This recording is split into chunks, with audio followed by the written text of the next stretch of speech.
We are cooking here. This meeting's being live streamed. Got it. Good to see. Good to see. Is setting up meeting.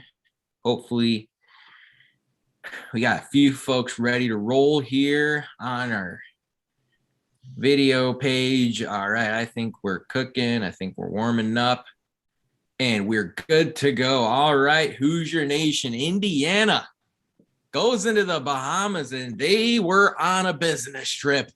As I believe Trace Jackson Davis tweeted out, the Hoosiers go 2-1 on the weekend, and making podcast hosts like me look extremely silly for thinking that IU would not only lose at least one game, I thought they were going to lose both. So they proved me wrong. And we're here on episode 212 of the Hoosier Sound to dive into every single minute of what took place over the weekend in the Bahamas with our man who was on site, our IndianaHQ correspondent, Jevan McCoskey. Jevan, first of all, how's your weekend been in the Bahamas? And second of all, talk to me about the Hoosiers, man. They go 2-0, 2 double-digit wins, 64-53 today in Game 2 against BC Mega.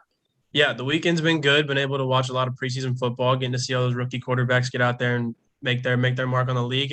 But the Hoosiers, I mean, it's I don't want to get ahead of myself. It's two preseason games in August, but it's almost time to get excited about this team. I was going to say we were able to see what they did last game, but no, you weren't able to see what they did last game.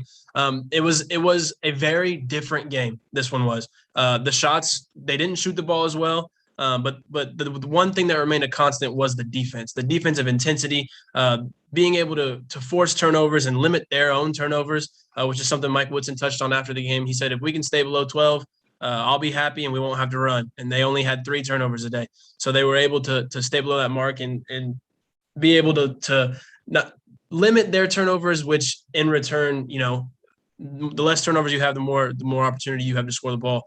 And in a game where you don't shoot the ball very well, that's very important. So it's time to get excited about these Hoosiers. This is a professional team that they beat. This isn't a slouch team.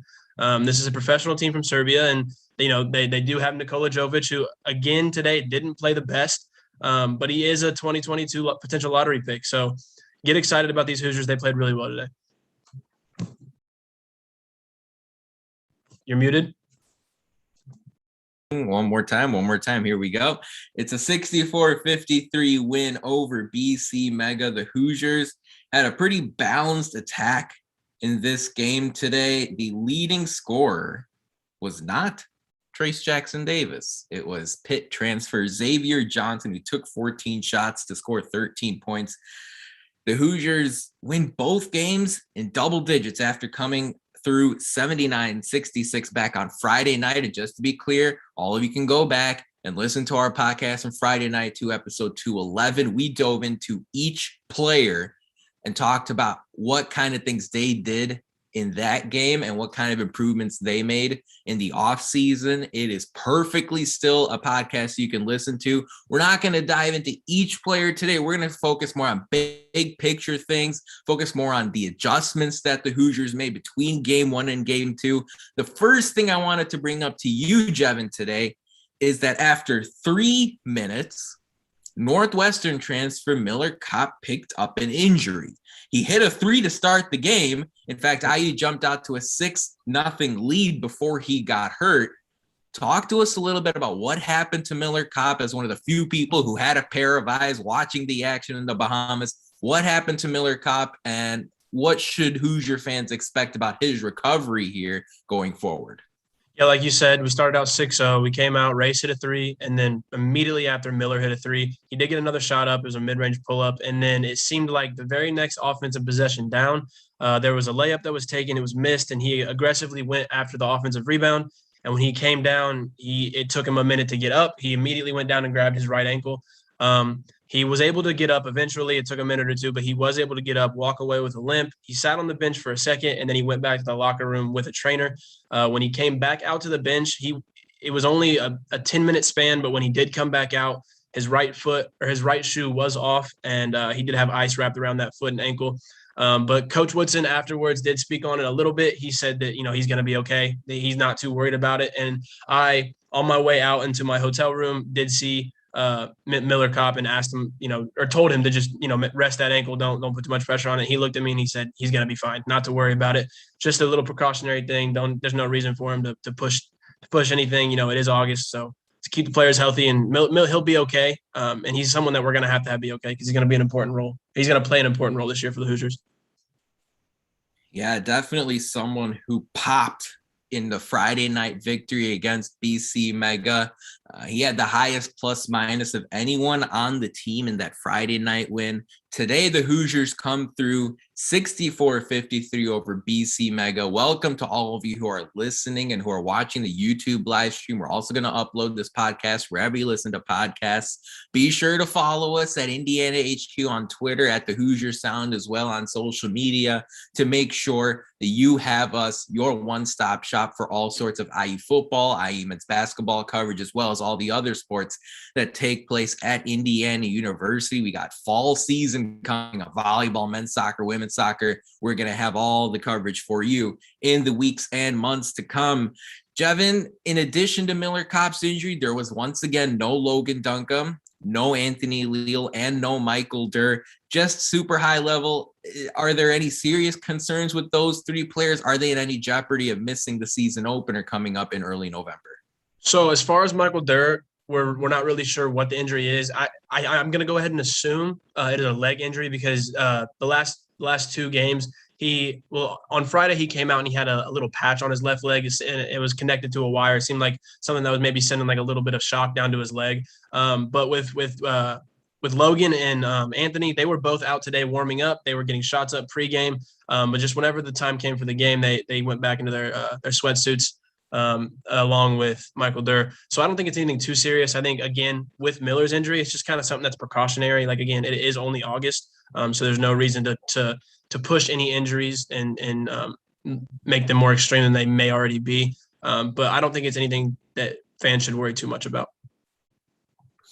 Wonderful. There are reports out there that Indiana will start their regular season, by the way, on November 9th at Assembly Hall against Eastern Michigan, the MAC school, coming down to Bloomington for the first game of the season, which is in less than 3 months. Buckle up, Hoosier fans. It should be exciting. We're going to dive into exactly how excited you should be, how much stock to put into this a little bit later on in this podcast episode. If you have any questions, if you're dying to know about any particular details of this game, make sure you drop a question into the live chat. We were going to go for another 15-20 minutes here today, and if we see your question, we'll be able to get around to answer it here before we wrap things up.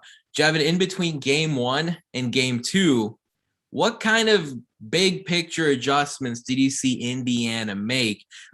Specifically, let's talk about the individual players. Are there a few guys that you thought really stepped up in between games 1 and 2 in this Bahamas weekend series against BC Mega? Yeah, well, I mean, with Miller Kopp going out, that's 14 points that you miss out on from Friday night.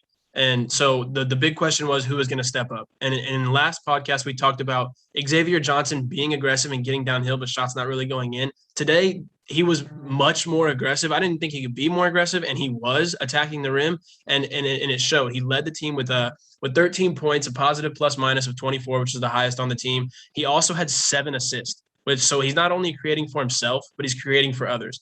And to go along with those 7 assists, he also had 4 rebounds, 2 of them being offensive rebounds. So overall, Xavier Johnson, most improved player from Friday to Sunday. That is for sure. Someone else who stepped up big time was Jordan Geronimo. Again, it's someone that we talked about last podcast, but again, second on the team in rebounds, only behind Race Thompson, who had 13, which that's a lot of rebounds for one individual player. But Jordan had 8 rebounds, 1 offensive rebound, 7 points, was able to knock down a 3.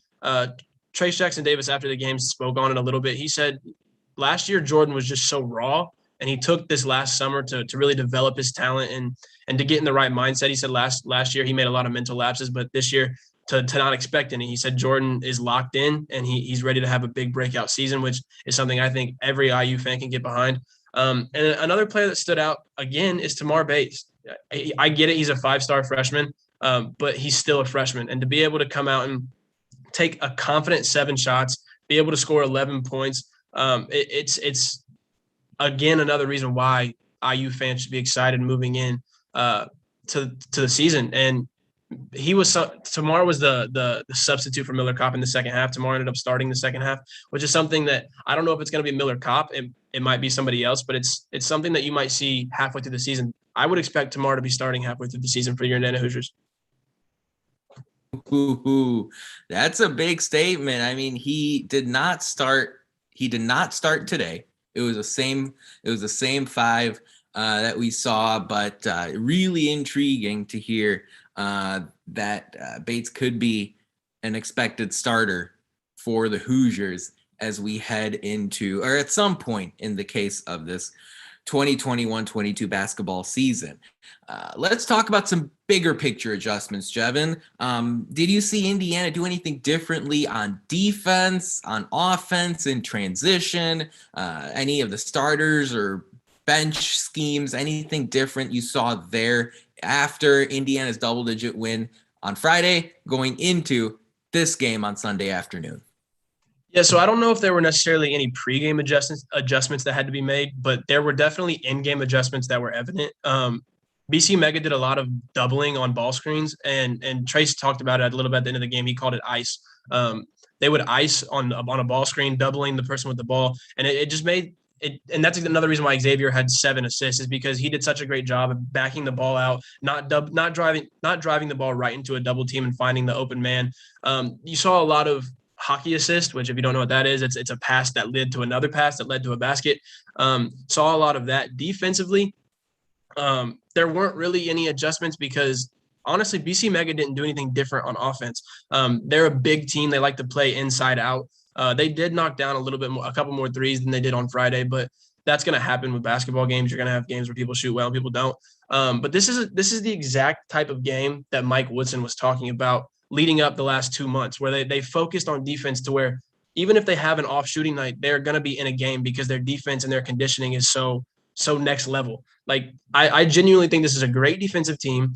They talk and communicate extremely well, especially these last 2 games especially this game over the last 2 games because they had to. Like I said, shots weren't falling like they did on Friday, and they had to rely on that defense to be able to get them a win. And that's exactly what they did. Yeah, I love seeing the comment from Eric in our live chat saying he's glad to hear IU won both games. I know a lot of Hoosier Nation is pumped up as well. Indiana comes through with a 64-53 win over Serbian club BC Mega. Nicola Yovic, the player you talked about earlier, he had a better game today. He played 22 minutes, but he only scored 8 points and brought down 8 rebounds. He never really got comfortable against the Indiana Hoosier defense. I'm curious to hear what the Serbian podcast and social media got to say after one of their well-known pro teams has now dropped both games to the Indiana Hoosiers this weekend in the Caribbean. Jevan, as I look at the stats, something that stands out to me is Trayce Jackson-Davis, who played 34 minutes, shot 5 of 16 from the field, scored 11 points, brought down 8 rebounds. Before we dive into some other questions on this podcast this afternoon, real quick, just for Hoosier Nation, talk to us about how Trayce Jackson-Davis played today. Yeah, Trace is playing extremely aggressive along with the rest of the team. And, he took 16 shots, which is something you want to see out of your best player. He was only able to hit 5 of them, but this is a huge team in BC Mega. Like, they start 3 players that are 6'9" or above. And that's if not as tall or taller than Trace. But like I said in the last podcast, his ability to be able to come down off a missed shot and grab his own rebound. His second jump is so fast and is so explosive. He had 2 offensive rebounds today, and in one of them he did just that. He missed a shot, was able to come down, grabbed it off the miss, and put back dunk. And it's just something to get. Like, you're going to see a lot of that this year with being his junior year. He's getting bigger. He's getting faster. He's getting stronger. 8 rebounds. They were all aggressive rebounds. I think at one point I tweeted out from our IndianaHQ account that BC Mega had 5 rebounds at one point and as a team, and Trace had 5 himself. So if there was an offensive rebound, or if there was any kind of rebound, he was making sure to at least give his best attempt to be able to come down with it. 34 minutes. He played a lot of minutes, but I think the one downfall to Trace's game is the free throws. He shot 1 of 5. I think he's going to have to be able to, at least knock down 60, 70% of his free throws. If the Hoosiers want to be an overall really successful team this year, because he's going to get to the line a lot. We've seen that in the last 2 seasons. He gets the free throw line a lot. He just needs to start being able to make, like I said, 60 to 75% of his free throws. But overall, it was a good game. He didn't have to go out there and have 30 points like we've seen him do before. So he played his role, I guess you could say, for this game. Yeah, we've got a recap of Indiana's 64-53 win over BC Mega already up and published on our website at IndianaHQ.com to offer a little bit more between the lines as to what happened in that ball game. Down in the Paradise Island, the ballroom, the strange-looking ballroom. Every time I watch the Battle for Atlantis tournament during the non-conference slate, I always go, "This looks a little funky," and it came to fruition even more here over this particular weekend. Just some team stats for all of you to digest. Indiana shot 33% from the field, 23 of 68. BC Mega only 28%. They were 17 of 60 from the field. Indiana 6 of 19 from 3. That's a 31% clip. BC Mega took 28 threes of their own and hit only 8. That's a 28% mark from the arc. Free throws were a problem for both teams. Indiana was 12 of 17, 70%. You'll take that. You'd like to see a little bit more there. You talked about Trace Jackson-Davis, who was 1 for 5 from the line. BC Mega, though, only 11 of 20 from the line for 55%. Rebounds went to BC Mega, 50 to 47. Assists went 16-11 in favor of the Hoosiers. The turnovers, again, it was a category where Indiana really thrived in this contest, going +7 in that department. So what it all boils down to, Jevan, is kind of what this whole particular podcast is about. It's an August exhibition series, but not one that we can totally dismiss given the level of competition. How much stock should Indiana fans put into what happened this weekend? How excited should they be? I know it's hard to put a number to it or give a direct, clear answer to that question, but take a minute or two and tell Hoosier fans exactly how much enthusiasm they should have for this basketball team, especially compared to where things may have been earlier this week before these two games took place. Yeah, so like you mentioned, it's 2 exhibition games, but this is a professional basketball team from Serbia. And I would say that, like I said at the beginning of the podcast, it's time to get really excited about this team. Now, my answer may be a little bit different if they were thriving on offense and the defense was, behind a little bit. But the fact that the defense is thriving and is they're playing stellar defense right now, defense is only going to get better as the season goes along and you play more games. And the same thing goes for offense. The offense looked not good, not bad. They looked all right today. We missed some open shots, but as you play more games, your offense is only going to become more potent between everybody. People are going to start to be able to play off of each other as you gain more chemistry between the team. Like this I have a good feeling that this Indiana basketball team is going to surprise a lot of people this year. So I'm very excited. I know people in my circle are very excited. People between the media, we are all very excited, but it is just 2 exhibition games, so don't go over the top. But again, this is a defensive-minded team that can really put the ball in the basket. Yeah, that's nothing to scoff at. Just for kicks, Jevan, is there a Big Ten team that you've watched in person or on TV that you would compare BC Mega to? Is there anything in that realm as far as someone that BC Mega kind of reminded you of? Not necessarily, whether it's their scheme or the level of execution or just how talented they are. Is there anything you can think of? If not, that's perfectly fine. It's just something that popped into my head. I mean, I think it's kind of hard to pick an exact team, but I mean, let's just say this: if they were thrown into the Big Ten, I feel like they would finish right around the middle of the Big Ten, based on what I've seen in the past 2 years of covering basketball. I don't think they're phenomenal by any means, but they're definitely not a low-level basketball team. Again, this is a professional basketball team full of professional players, full of a player that is, NBA bound, people who have played Division I college basketball. And again, it's a professional basketball team, so then it's nothing to sneeze at for sure. Yeah, and along those lines, I wanted to bring up a question in our live chat from Eric, and make sure for those of you who just joined us, if you have any questions about a particular player on this Indiana basketball roster or something you wanted to talk about as far as Mike Woodson or Dane Fife or Kenya Hunter, whatever, drop your questions in the live chat. Our friend Eric here asks, who do you think will be a better draft pick Trace Jackson Davis or Nicola Yovic? I know the general consensus is it's Yovic, but what did these past two games show you and tell you from a visual standpoint as far as the eye test is concerned? Well, the better player right now is Trace Jackson Davis, and it's within these last two games, it's honestly not very close. But that comes with age. I mean, you look at last season, Luka Garza was the best player in college basketball, but Cade Cunningham was the number one overall pick. The NBA loves young talent.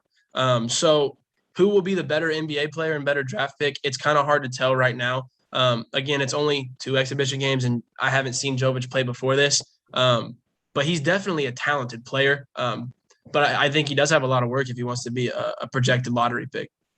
Is it Yovic or Jovic? Did they give any sort of pronunciation key as far No. as okay, all right. No, I just think, I don't know. I just said Jovic. Sounds good. I was wondering if they had given any sort of official pronunciation as far as phonetics for the 2022 NBA draft pick. Yeah, I mean, Indiana fans have a lot to be excited about. The non-conference slate seems to have been finalized at this point. You know, you consider those big time matchups really for us to circle are St. John's against the Red Storm in Bloomington. I'm a big fan of what Louisiana Lafayette and Marshall can offer as non-conference opponents.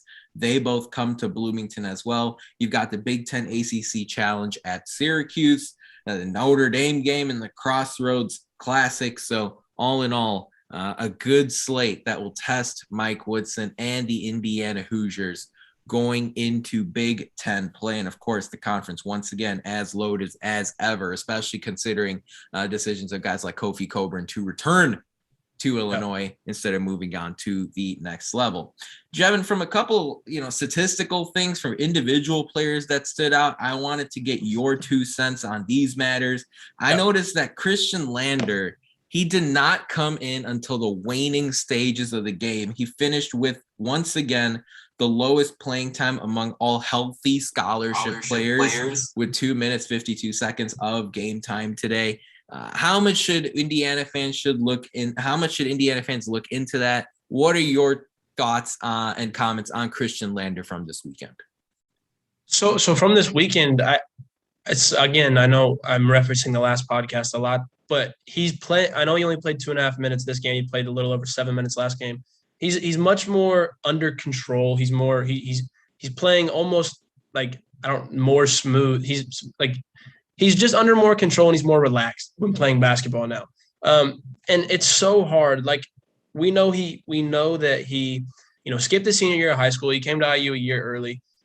And then you get to this year and you have a senior point guard transfer in when you already have a senior point guard at your university. So he's playing behind 2 senior point guards with Xavier Johnson and Rob Finney, and he's still only the age of a true freshman.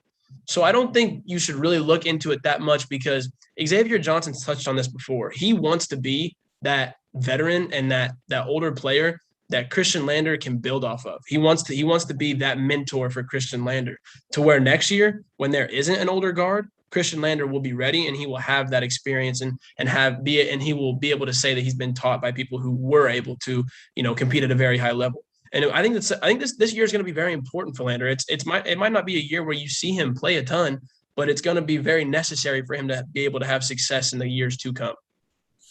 Yeah, I think that's food for thought for IU basketball fans for the next 3 months here, as we pay close attention to Christian Lander's development as the 5-star recruit from Evansville tries to make a splash here at Indiana University. One other individual set of numbers that stood out were Parker Stewart's, who played over 26 minutes in this game, but he shot 2 of 8 from the field, 1 of 6 from downtown. It's his first couple games playing for the Indiana Hoosiers. What are your ideas and comments on Parker Stewart seeing what he did in these 2 games against BC Mega? Yeah, well, coming from somebody and myself who in high school shot the ball, it's all I was good at. I love the fact that he continues to have confidence, even though he's seeing a couple games where shots aren't going in, because where he's 1 for 6 from 3 today, there's going to be a game in 2 months where he's 4 for 6 or he's 5 for 6 and he has that big game. So as long as he keeps that mentality of, there's going to be off games, there's going to be great games, don't get too high, don't get too low. He's going to be just fine. You see games like this where he doesn't shoot well, and in the last game he didn't shoot very well, but he had 4 steals. In this game he had 3 rebounds and an assist. Didn't do too much on the defensive side of the ball, but he still had a positive plus minus of 11, which isn't that's pretty good. I mean, it's definitely not bad by any means. So as long as he keeps that don't get too high, don't get too low attitude whenever he has a bad game versus a good game, he'll be just fine. Yeah, speaking of plus minus, we talked about Miller Kopp being the leader back on Friday. The leader today was Xavier Johnson, who was a whopping plus 24. The second highest plus minus total for Indiana was Race Thompson. He was at plus 19. Make sure all of you follow us on Indiana HQ and at the Hoosier Sound, whether it's on Twitter or like our Indiana HQ page on Facebook, because tomorrow, that's Monday for those of you, just to be clear, we're going to have a lineup analysis out of how certain combinations of players did for Indiana against BC Mega. We also will hear from some key football players tomorrow, guys like quarterback Michael Penix. So make sure you're around to get all the details, all the information, so you are the coolest kid on campus, whether it's your workplace or your school or whatever. You can break everything down as far as IU sports are concerned. Indiana knocks off BC Mega 64-53 to sweep the weekend series in the Bahamas.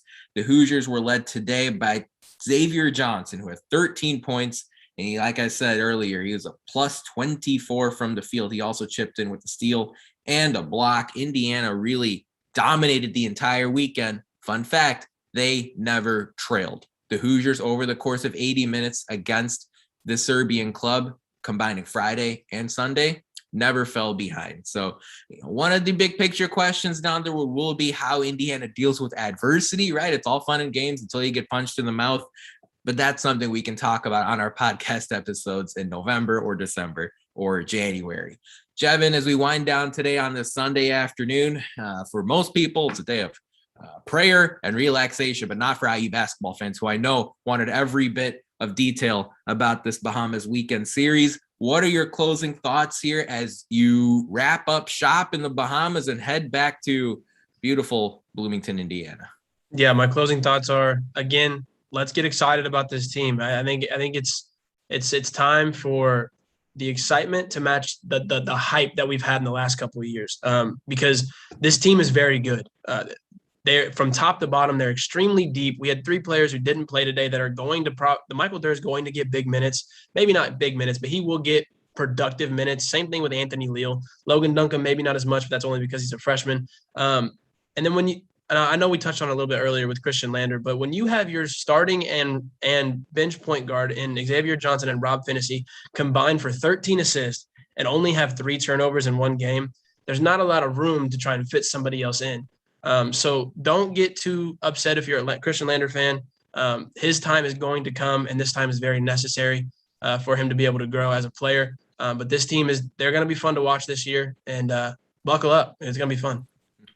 Certainly. Yeah. Everyone develops at their own pace. That's for sure. Over on Twitter, I saw Trace Jackson Davis tweeted out business trip completed right after the game. It already has almost 1,000 likes as it is. You know how Hoosier fans are. Xavier Johnson tweeted, "We'll be back in November." So you can clearly tell some excitement on his part. And then Michael Durr, the South Florida transfer, tweeted out, "Can't wait to get on the court with this team." So the Hoosier players seem to have gained that chemistry and that bonding over the course of the last few days in the Bahamas. But that about wraps it up for our 212th show of the Hoosier Sound. Thank you so much for joining us. We really appreciate your support. Thank you to our live audience. You guys are all beautiful people. To hear more fantastic episodes like the one you heard today or like the one you heard back on Friday, be sure to follow us at IndianaHQ and at the Hoosier Sound, or search wherever you listen to podcasts to make sure you don't miss any in the future. You can also go to our website, IndianaHQ.com, to find it all in one place. But as always,